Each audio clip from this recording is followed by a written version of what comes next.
Hello guys, mayong adlaw. So for today's video, kuyogi ko ato explore traveling from Cordova, Cebu to SMC side. Sakay aning bag-o lang introduce no nga modern jeep.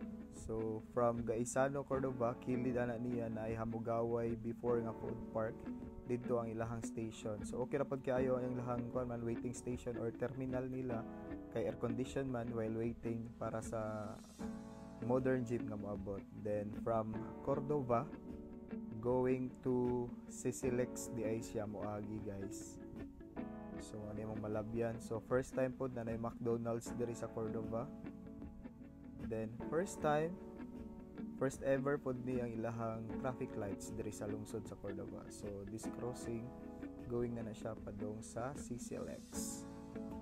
So, di ba? Convenient kayo. So, ang travel time day niya kay nara sa maximum of 15. So, nara siya sa 10 to 15 minutes. So, dali ra gyud kayo. So, kung nagdali ka, then no need na gamit yung mga private car or magmotor. So, pwede rin kayo ka mag-commute na karon from Cordova. So, very convenient. Then at the same time, air condition kay modern jeep naman siya. Then nindot kayo ang imong talan-awon while traversing sa Cebu Cordova Link Expressway.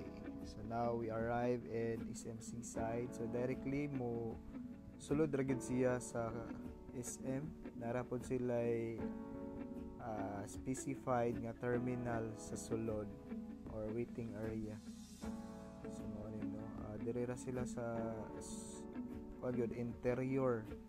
So na parking area dire. So kung ganahan ka mo sakay na pod og balik going back ngadto sa Cordova, so dire ra imo ra ning timan ang area para di ka masag no. Knowing SMC side kay huge man kaayo, so maglibog yung kagasa nato lapita. So kana nasa tubangan nga modern jeep going back na para Cordova. So badon na mo gisakyan dayon kog yung tutukan ng mayo sa video no kay para di ko malimot og asa din ang amo ang marking point ang kaning spiral nga staircase yellow man siguro na ang color. So pagbalik na pag-uli na naluya nagtikik pagpangitaan ni nga kuan hagdanan.